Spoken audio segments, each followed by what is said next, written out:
Tehran and Washington vowed their support for Haider al-Abadi following his appointment as Iraq's new premier.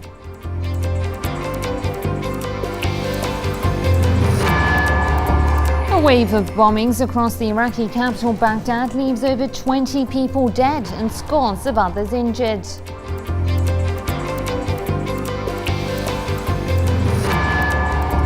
Fighting rages in northern Iraq between the country's security forces and militants as thousands of civilians continue to flee.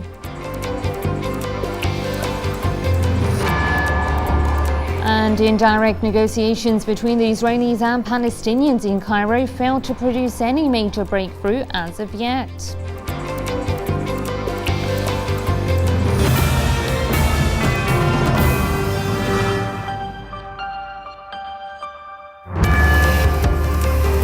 Hello there, you're watching AEE TV World News and I'm Fatima Basim. World reaction to the unexpected nomination of Haider al-Abadi as Iraq's next Prime Minister has been surprisingly positive, with the Islamic Republic of Iran and the US both pledging their support to the newly appointed Premier. This is the Arab League. Britain, France and Saudi Arabia have all joined the international chorus of approval for the sidelining of Nouri al-Maliki. Now that the shock of his appointment has dissipated, Iraq's Prime Minister-designate Haider al-Abadi has received strong international backing to form the country's next government. Incumbent Prime Minister Nouri al-Maliki has railed against the choice of Abadi, a member of his Dawa party. But the two-time premier has ordered Iraq's security forces to stay out of the political crisis, ordering them to carry on with their duties and take extra precautions at a time of crisis. What I fear amid the recent atmosphere is the gangs of Al-Qaeda, Islamic State militants, militias and insurgents that could take up arms under the excuse to defend Maliki, or so and so. This is prohibited because those groups will take advantage of the circumstances and seek to destabilize the situation, and they could be using military vehicles and uniforms. Therefore, I have to warn you to tighten measures on the motorcades. Meanwhile, international support for the Prime Minister-designate has poured in, most importantly from Washington and Tehran. Iran, a key ally of Maliki, congratulated Abadi and said it supports the legal process under which he was elected. We congratulate Haider al-Abadi on his nomination as Prime Minister. For him personally and for religious dignitaries, the Iraqi population and its political groups. But congratulating Abadi went a step further and signaled that Tehran was no longer willing to fight in Maliki's corner. And it's not just Iran. The UK, France, Saudi Arabia and a host of other countries followed the US, which was the first to voice its support for al-Abadi. Pledged our support to him, as well as to President Massoum and Speaker Jabouri as they work together to form this government.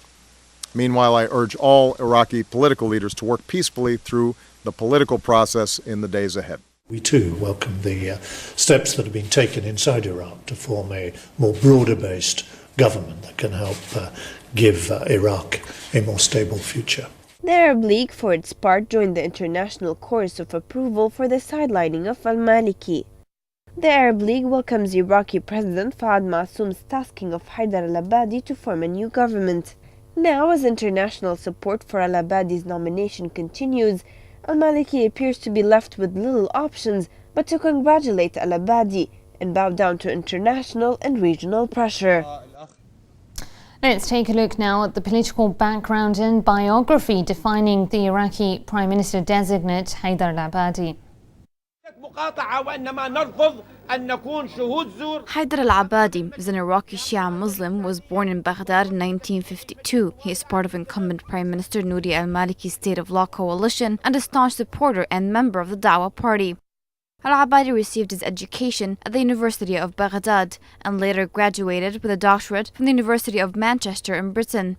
Al-Abadi lived in exile for years after his family was targeted by former despot Saddam Hussein's Ba'athist regime. Having trained as an electrical engineer, he stepped into the world of politics following the US-led invasion of Iraq in 2003. Al-Abadi was appointed as Minister of Communications under Iraq's first elected government. He later became a key advisor to Maliki. Only recently, he was elected as Deputy Speaker of Parliament. Al-Abadi is perceived as a moderate politician. His appointment for many symbolizes an attempt to achieve political balance in the country, although whether he will be able to live up to expectations concerning the many challenges he faces remains as uncertain as the security situation in crisis-ridden Iraq. Let's now speak to Sami Ramadani. He is an author and academic. Mr. Ramadani, is Prime Minister Nouri al-Maliki just clinging on to power, or was this really a constitutional coup? I think you could in some respects call it a constitutional coup. As your audience will know, the United States has been applying enormous pressure on various political forces in Iraq to remove al-Maliki.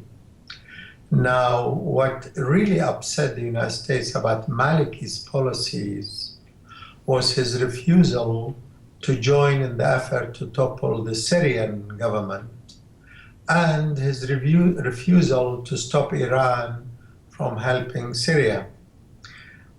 These two elements really sealed the fate of al-Maliki. I don't think the United States cares much about Maliki's human rights record or some of his sectarian policies, etc. But really, these two elements, his refusal to fight against Iran and refusal to topple or help rather topple the Syrian regime, upset the United States enormously, and some regional powers like Qatar and Saudi Arabia and so on. So these are elements which have to be taken on board. That does not mean that the new nominee, Mr. Al-Abadi, is a US puppet, but the removal of Maliki can be considered as a tactical victory for the United States. But that doesn't mean the United States is going to control the new government in Iraq. And we have to also note that the United States has a plan on the ground, which is called the Joe Biden plan. The Joe Biden plan is when Biden, who is now Obama's vice president, when he was a senator, he proposed to divide Iraq into 3 little statelets. And essentially, the Baghdad government has to be a very weak government. No strong air force, no strong military force, no control over the oil resources of Iraq. So all these elements meant that Baghdad had to be a weak, very weak government, a weak center, according to the American Joe Biden plan. Yes, but it wasn't only the Americans that backed Abadi and sort of sidelined Maliki. Tehran also endorsed the new prime minister. Sure. I'm not here talking about backing Abadi. I'm talking about removing Maliki. These are two separate issues. The first attempt was to remove Maliki. Then who replaces him is another matter, because I don't think the United States has the power and ability to control everything that happens in Iraq or in Baghdad. So Al-Abadi, I don't think, is a United States puppet. But the United States were hoping that once they remove Maliki, then they could maybe force the Iraqi government to become against Syria or be more reasonable as far as the United States is concerned, to listen to US advice and policies. Now, whether the United States will succeed with Abadi is another matter altogether. I think they will fail. But we cannot deny the fact that the United States wanted to remove al-Maliki as Prime Minister of Iraq. What replaces him, how the new replacement will behave, how he will approach the important regional problem, the importance of fighting against the terrorist group ISIS, and so his relationship with the Kurdistan regional government. Remember, there was a big conflict between the KRG, the Kurdistan regional government, and the center in Baghdad over the question of exploration of oil, the export of oil. That again, if Baghdad or the central government controls the the exploration, extraction, and export of oil, then that will mean that it's a strong central government. And that goes against the American Joe Biden plan as well. So these are all elements that need to be considered and taken on board. All right, Sami Ramadani, author and academic, thank you for speaking to Ali Tija.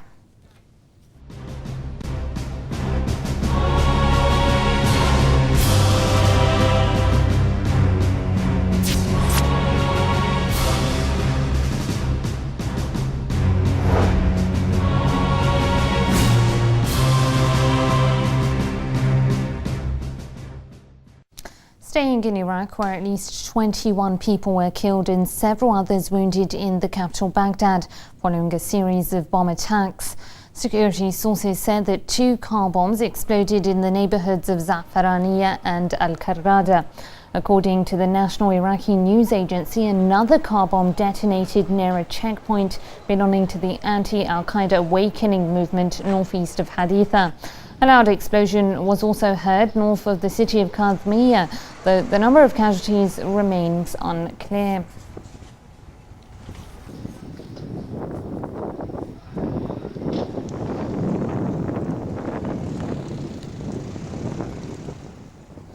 All right, let's get our correspondent in Iraq on the phone. Mustafa, give us the latest on the explosions that took place in Baghdad. Yes, actually, in addition to that, 3 explosions which occurred at 6 o'clock p.m.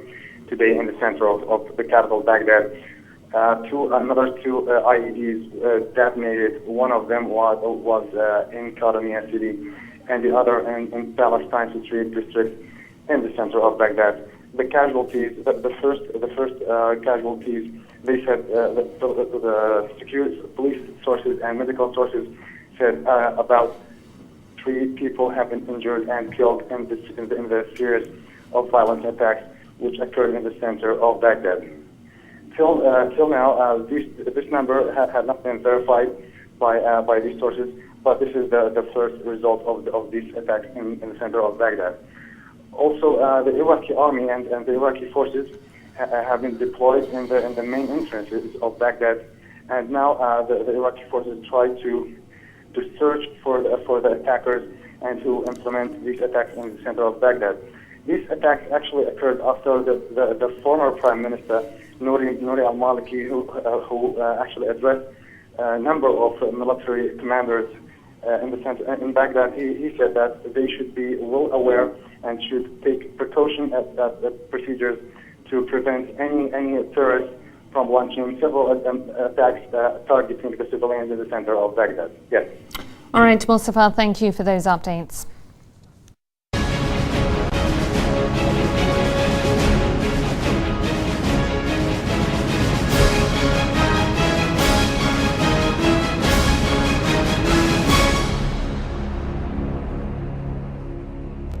According to Iraqi media reports, militants belonging to the so-called Islamic State launched attacks against 2 villages in the Tuzkhurmato district, which were repelled by Kurdish forces. The Kurdish Peshmerga, backed by the Iraqi air forces, have also managed to foil attacks by the IS in 2 other areas in northern Iraq. In the town of Jurf al-Sakhr, Iraqi security forces cleared the area from insurgents. The Defense Ministry also announced the killing of a number of armed militants north of Babel province. But the recent advances by the IS have forced tens of thousands of innocent civilians to flee their homes and seek refuge. Denied the right to exist, the militant insurgency in Iraq continues to take its toll on innocent civilians, forcing thousands to flee for their lives. After so-called Islamic State militants surged across northern Iraq toward the capital of the Kurdish region, tens of thousands of Christians were forced to take refuge in churches throughout the Kurdish city of Erbil. We have a large number of refugees that arrived to this center in Ankawa. Marishmoni Center is prepared to receive the refugees. It can accommodate about 400 to 500 refugees. We have been scared for years now. We beg Allah to find us a solution. We want to leave the country. We are ready to leave everything, including houses and properties, for for the sake of living in another country. Elsewhere in the Sinjar Mountains, Yazidi refugees face harsh living conditions as they seek shelter from armed militants who threaten to wipe them out. With nothing but clothes on their back, cries of hunger and fear echo through the mountains.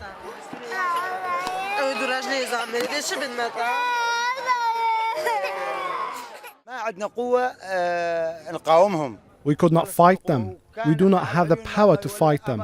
Daily, they bind water springs and water wells on the mountains to kill us from thirst. A large number of children died of hunger and thirst, and a large number of people could not make the journey and stayed behind, trapped on the mountain. A potential genocide threatens the Yazidi community. And in order to prevent just that, UN rights monitors called for urgent action by the global community. The plight of Yazidis and others on Mount Sinjar is especially harrowing. UN humanitarian personnel are in the area doing all what we can. Airdrops of food and water are reaching some of the trapped people. But the situation on the mountain is dire. I urge the international community to do even more to provide the protection they need. But aid efforts haven't been easy. Just today, a helicopter attempting to rescue a number of Yazidis from Mount Sinjar crashed during takeoff, leaving the pilot dead and a Yazidi MP injured. But with no end in sight to the armed insurgency in Iraq, the number of civilians forced to flee their homes seems likely to continue to rise. After months of uncertainty, Washington has combined airstrikes with much-needed arms to help outgunned Iraqi Kurds fight off the offensive by Islamic State militants. But the Kurdish Peshmerga forces are battling against extremists armed with none other than the American-made weapons, with the group's expansion attributed largely to Washington's policies in the Middle East. For some, it came as a great relief when the US announced that its military is going back to fight in Iraq. It was 3 years when the then occupying US forces last dropped bombs on Iraqi soil, though the operation is limited to airstrikes. The US was forced to return to Iraq after nearly a decade of occupation, ended with a weak Iraqi army and a divided nation, along with a devastated infrastructure. In June, the Islamic State, an al-Qaeda offshoot, launched a lightning offensive, which took the Iraqi government by surprise, taking 3 provinces in northern Iraq, along with massive cache of weapons left behind by the Americans. And now, ironically, the US military is bombing its own weapons, the very ones they brought to the region to fight extremists. We assess that US airstrikes in northern Iraq have slowed ISIL's operational tempo and temporarily disrupted their advances toward the province of Erbil. However, these strikes are unlikely to affect ISIL's overall capabilities or its operations in other areas of Iraq and Syria. Rather than defeating the IS militants, the airstrikes are meant to give breathing space to the Kurdish Peshmerga militia, which is the only force in northern Iraq strong enough to confront the extremists. In addition to bombing the militants, Washington has agreed to directly arm the Kurds. ISIL's obtained some heavy weaponry. The Kurds need additional arms. We are providing those and working to provide additional. Obviously, all of this is done in coordination with the central government of Iraq. As urgent as it might be, the weapons would be supplied through the CIA, which will include Russian-made small arms, such as Kalashnikov rifles and mortars. However, this could leave the Peshmerga at a serious disadvantage, as the Islamic State fighters are much better armed, having seized hundreds of millions of dollars worth of heavy American weapons. By most accounts, it's only a matter of time before IS finds a way to fully benefit from having US-made tanks and helicopters the way it currently benefits from its US-made artillery pieces shelling the Iraqi people.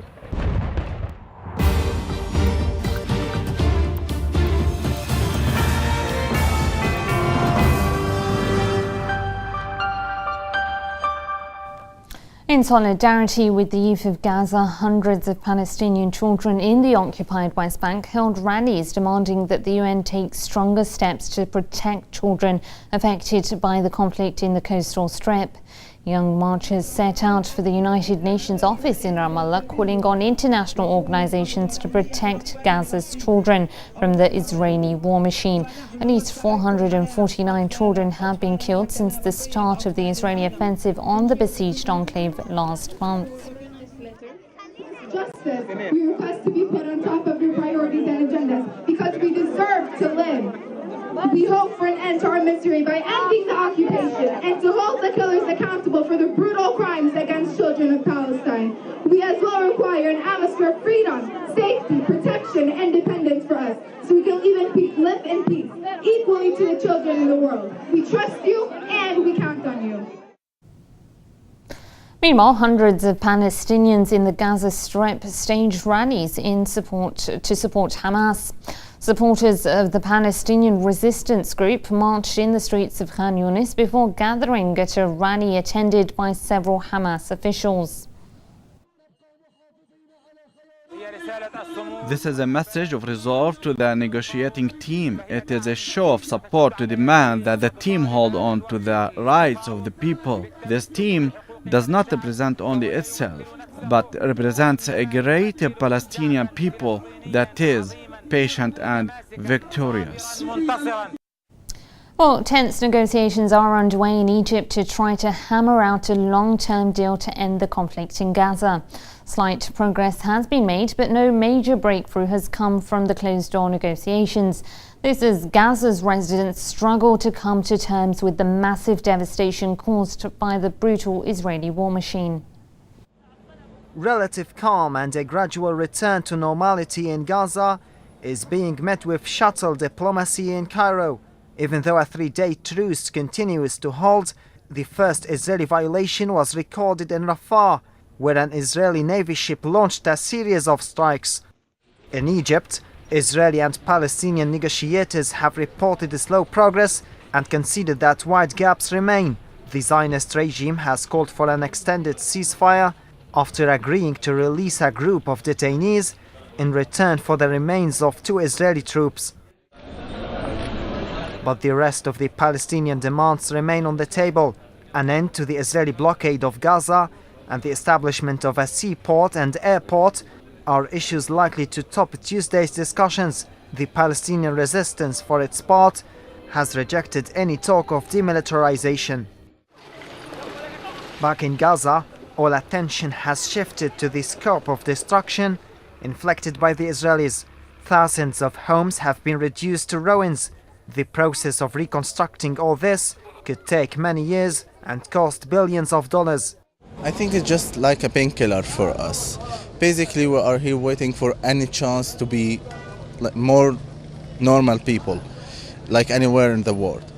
Here we are been suffering from Nakba till this very moment. It's always the same things, always the same aggressions, and always without any solutions. We tried negotiations for a lot of times and it led to nothing. Over 1 month of a barbaric Israeli onslaught in the besieged strip has left nearly 2,000 Palestinians dead. The next few hours will be crucial in deciding whether a long-lasting halt to the bloodshed will finally be implemented, or if rockets and balls of fire will return to fill Gaza's skies once again. Political analyst Omar Ismail joins us now from London. Mr. Ismail, what Gazans want to know is, will these current talks in Cairo produce anything positive for them after the amount of death and destruction they have experienced? I think there was a message actually being sent to the leadership negotiators in Cairo by one of the demonstrators in Khan Yunis, which is you played just prior to this interview, when he demanded or asked the negotiator to consider, and I guess this message is for Hamas leadership, is to consider the Palestinian people in their negotiation. Hamas so far is negotiating with a very cynical attitude towards its own people. And I'll give you an example. When there is 7 crossing available to the Strip, the Gaza Strip, 6 with Israel and 1 with Egypt. One wonders why the Palestinians, or Hamas in that regard, is insistent in the opening of the Rafah rather than the other 6 crossing with Israel. I think there is an equation here that one can consider, and that is the whole war isn't about the crossing with Israel or the relief of the siege, of the lifting of the siege on Gaza, but it is in particular the Rafah crossing that the Hamas want to open for political reason rather than strategic or economic reasons. So, what in your view is could be a durable solution to the conflict? I think the durable solution, obviously, that the Israeli understand fully that they cannot wipe a whole nation of the face of the earth by using these sophisticated weaponry. They have lost a huge amount of sympathy in the public opinion in the West. And they still pay no regard to the humanitarian calls, that the peace has to have a price to it, and the price of peace is not as inexpensive for Israel as it is as war is.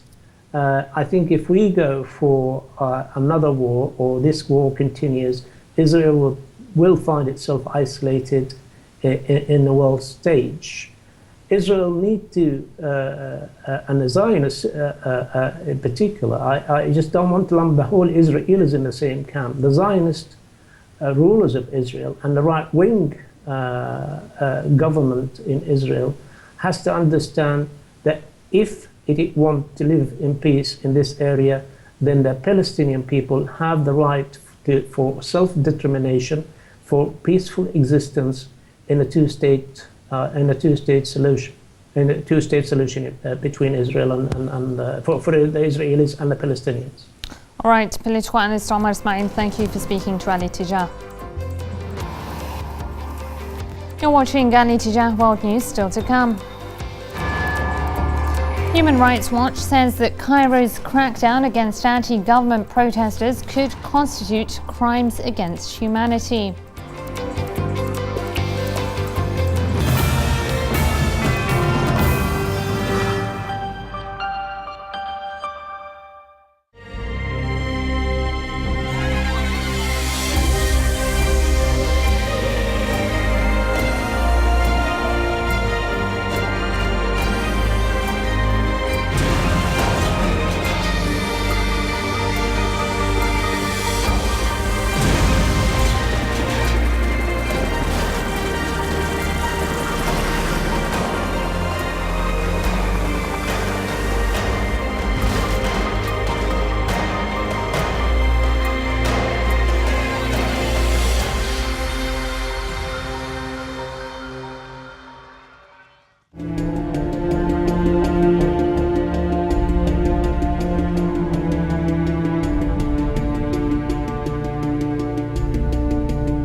Welcome back to Ali Tijah World News. Here's a reminder of our top stories. Tehran and Washington vowed their support for Haider al-Abadi following his appointment as Iraq's new premier.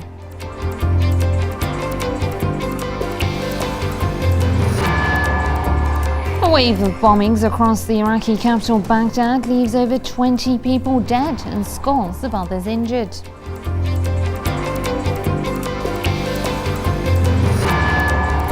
Fighting rages in northern Iraq between the country's security forces and militants as thousands of civilians continue to flee.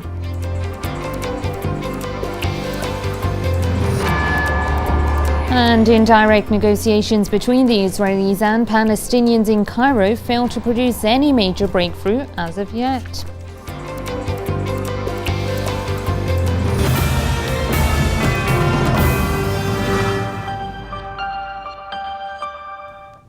The Syrian army is continuing its operations against foreign-backed militant groups across the country. The latest round of operations against insurgent groups is centered mainly on the southern province of Daraa. Military sources reported that an army unit thwarted an infiltration attempt in the town of Daraa al-Balad, leaving many gunmen dead and injured.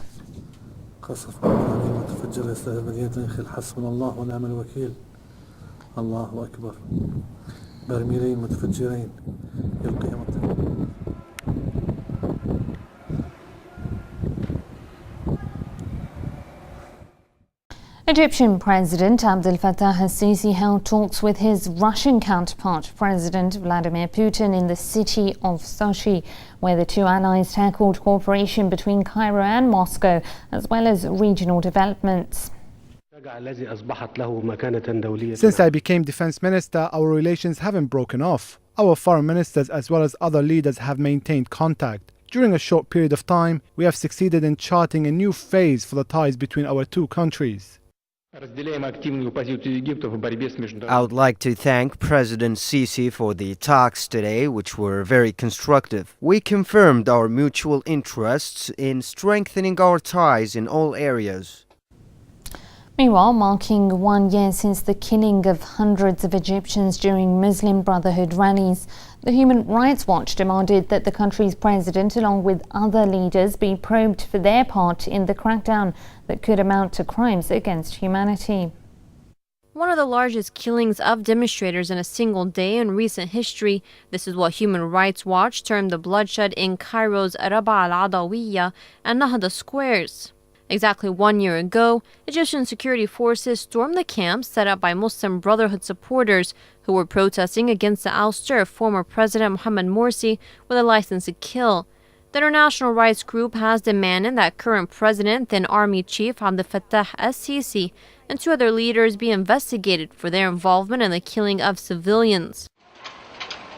Human Rights Watch based its report on the accounts of 200 witnesses who claim that security forces used excessive lethal force to disperse protesters. The report went on to read, the killings not only constituted serious violations of international human rights, but likely amounted to crimes against humanity. Egyptian authorities, for their part, accuse HRW of being biased and blatantly violating the country's sovereignty. The Egyptian government is sorry that the Human Rights Watch report deliberately didn't mention that hundreds of civilian, police, and army martyrs have been killed up until now by those described in the report as peaceful protesters. At least 817 protesters were killed in Rabaa Square in 1 day. The government crackdown against the Muslim Brotherhood has intensified, with jail terms and death sentences brought against its members. Since Morsi's ouster by the military, more than 1,400 people have been killed on the streets of Egypt, where political confrontations often turn violent. Regional outrage is building over Riyadh's crackdown against the Shia population in Saudi Arabia. In its latest effort to silence dissent and suppress religious freedoms, the kingdom sentenced a prominent Shia cleric, Sheikh Nimr al-Nimr, to death. And although a retrial has since been announced, thousands of protesters took to the streets of Bahrain to express their solidarity with the Shia cleric. Freedom to worship is a luxury few in Saudi Arabia can claim to have, while the number of those who have freedom to express their political views is virtually non-existent. Those who tried end up like the prominent Shia cleric Sheikh Nimr al-Nimr, who has been arbitrarily detained for over 2 years. His so-called trial has been adjourned until the end of August 2014. But according to reports, a Saudi prosecutor has demanded the death penalty for Nimr Bakr al-Nimr.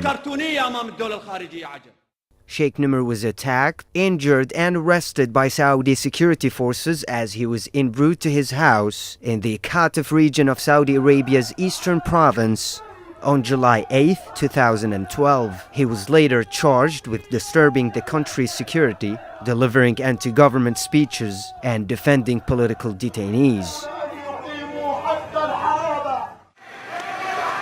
Riyadh has recently sentenced several Shia Muslims to prison for allegedly insulting the country's national flag. International human rights organizations have criticized Saudi Arabia for failing to address the human rights violations in the kingdom, adding that Saudi Arabia has persistently implemented repressive policies that stifle freedom of expression, association, and assembly. Now the call for freedom is extending beyond the borders of the Saudi kingdom. For the last 2 days, thousands of Bahraini protesters held rallies demanding a fair, transparent trial and reiterated their call for more freedoms in the oil-rich monarchy. Since mid-February 2011, thousands of anti-regime protesters have also staged numerous demonstrations in Bahrain, calling for the Al Khalifa monarchy to relinquish power. In turn, Saudi-backed security forces have unleashed a harsh crackdown on activists, claiming countless civilian casualties. Let's speak to the head of the Human Rights Department at the Bahraini opposition Al-Wifaq party, Hadi Al-Musawi. Mr. Al-Musawi, will the sentencing of Sheikh Nimr be enough to create a real outbreak of anger in eastern Saudi Arabia? In this regard, we issued a press release saying, or let's say, encouraging the Saudi authority to acquit Sheikh Nimr and release him. Because we don't like to have any more crisis in this area of world. We really encourage them to go to genuine dialogue rather than having this kind of trials. Sheikh Nimr is one of those people who called for the people rights, like what we do have here, Yemen, and all these areas in this region. So we encourage the authority to release him rather than to verdict or issue any verdict against him. As you just said there, Sheikh Nimr is only one example of Riyadh's attempt to silence dissent. Why is it that we are not hearing anything? What is the level of repression in eastern Saudi Arabia? You know, this region of the world, all are totalitarian regimes here. There is no democracy. The people can't practice their rights, and there is dominant authorities who always feel that they are targeted by any political activist or human rights sometimes activist, and they consider this like a threat to their stability. On the other hand, the people in this region of the world, let's say the Gulf region, looking forward to have their political right, to have the global principles that everybody around the world practice it. We have the brotherhoods in Emirates as well, and in Bahrain, in Saudi Arabia, in anywhere in this region, there is a problem, and we feel that anyone who calls for their rights politically or socially or economically, we feel that they deserve our support and our solidarity. Yes, we know that protests are taking place in Bahrain demanding his release, but will Riyadh take them into consideration, considering that they are also trying to crack down on Bahraini protests? To be honest, the people here in Bahrain or anywhere, when they stand to support anyone around the world, either in Saudi Arabia or anywhere else, they try to raise their voice. They try to tell the other party that they are supporting. But we can't guarantee that our voice will be heard by the other authorities, but we're really concerned about any action taken against Sheikh Nimr that will not help to support the stability even in Saudi Arabia. And we would like Saudi Arabia to live in a peace with their people as any other stable country. All right, Hadi Al-Mouswi, head of the Human Rights Department at the Al-Wifaq Party, thank you for speaking to Ali Tijah.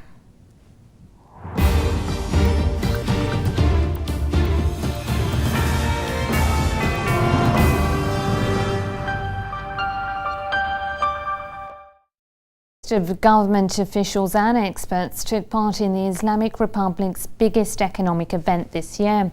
Iranian President Sheikh Hassan Rouhani was present at the meeting, where he reiterated Tehran's determination to continue nuclear negotiations with world powers. Our correspondent Hussein Dabash was there and he sent us this report.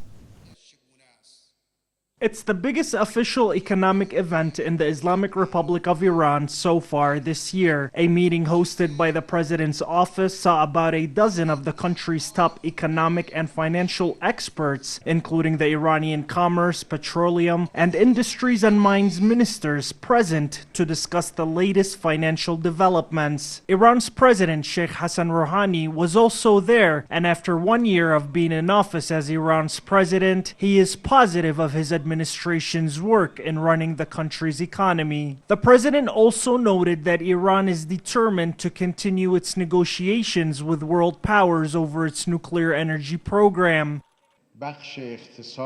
This government is determined and serious in the ongoing nuclear talks between Iran and world powers. We already have an interim deal with world powers. However, a final deal would serve the interests of all parties, internal and external. We have weakened the sanctions from hurting our economy. Iran has been under sanctions for over 3 decades now by the United Nations, the United States, and the European Union over its nuclear energy program. However, Iranian officials today believe that the biggest loser of sanctions on Iran continues to be the West. Europeans and United States has been the ones who have lost their share in Iranian market. So, of course, the lift of sanctions would be to the benefit of European companies, American companies, who can benefit from this emerging big economy. The main aim of this meeting is to outline the government's policies to end the current economic recession the country is witnessing after the US and the EU implemented their most brutal sanctions in 2011, targeting Iran's central bank and oil exports. One of our aims is to get out of this economic recession. However, we have tens of billions of dollars frozen in foreign banks, and because of sanctions on Iran, we cannot retrieve those funds. If we had them, we would not be in this stage. If we continue to receive the funds at the rate we do now, I think this whole issue would be a thing of the past. The timing of this meeting comes shortly after the 1-year anniversary of President Sheikh Hassan Rouhani's inauguration after he was elected the country's president last year. The Iranian economy continues to be the main focus of Iranian President Sheikh Hassan Rouhani's administration. The president believes that the country's economy, along with its nuclear energy program, has been a target by some Western countries. However, he has vowed that he will fix these two issues before his term comes to an end 3 years from now. Reporting for AEE TV, Hussein Dabash, Tehran. The castle of Betbos, located just south of the Yemeni capital Sana'a, embodies the ingenuity and craftsmanship of ancient civilizations which used to reside in the area. Mohammed Al-Attab gives us a tour now of this magnificent structure. At the top of a 200-foot-high rocky cliff lies Beit Bos, a fortified castle just 7 kilometers south of the Yemeni capital Sana'a. While some sources claim the fortress was named after a Jew named Bos, many historians believe the castle was first resided by Sam, the son of Prophet Nuh, before he finally settled at the foothills of Nuqam mountain or modern-day Sana'a city, which is also sometimes referred to as Sam City. Beit Bous Castle is one of the most important historical sites that has retained its unique architectural style. It reaffirms and emphasizes Yemeni tradition and culture, though its unusual entrance and closed structures that all lock up on a central square, and though the way it's constructed on hill and mountaintops, and this method was chosen by our ancestors to preserve our agricultural land. The castle is naturally fortified from all directions, and its only connection with the outside world is via this road. Many experts assert it's a great example of Yemeni's vast experience in perfecting different defensive strategies which were quite practical in ancient times. This deep water well, which was excavated in front of the main gate, is just one example of the early military defensive tactics used to prevent the castle from the fall down at the hands of the invaders. In the event the main gate was destroyed, many other lines of defense were in place to protect the castle. The castle has, however, become to resemble a ghost town after the decline in tourism in the impoverished Arab country. Yet it has preserved most of its components, such as the old market, water reservoirs and underground storage units, which in ancient times helped the castle's defenders survive under long sieges. Not far away from the castle's main gate stands a huge tree, its further evidence of the castle's deep history. Also in close proximity to the main gate is a snake-head-shaped rock, which some people believe is home to a treasure protected by huge guarding snakes, a myth which legend has it has seen many adventurous travelers voyage deep into the tunnels of the castle to recover the treasure. However, few have survived to tell the tale. Muhammad Al-Attab, Al-Ittijah TV, Sana'a. Here's a reminder of our top stories. Tehran and Washington vowed their support for Haider al-Abadi following his appointment as Iraq's premier.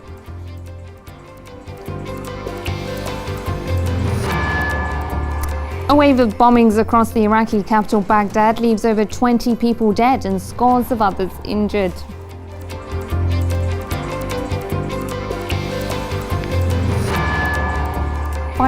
Fighting rages in northern Iraq between the country's security forces and militants as thousands of civilians continue to flee.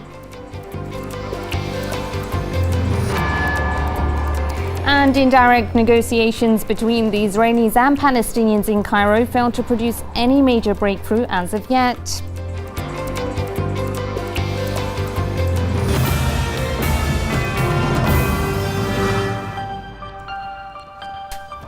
Well, that's all from me and the Al Ittijah News team. Thank you for watching and good night.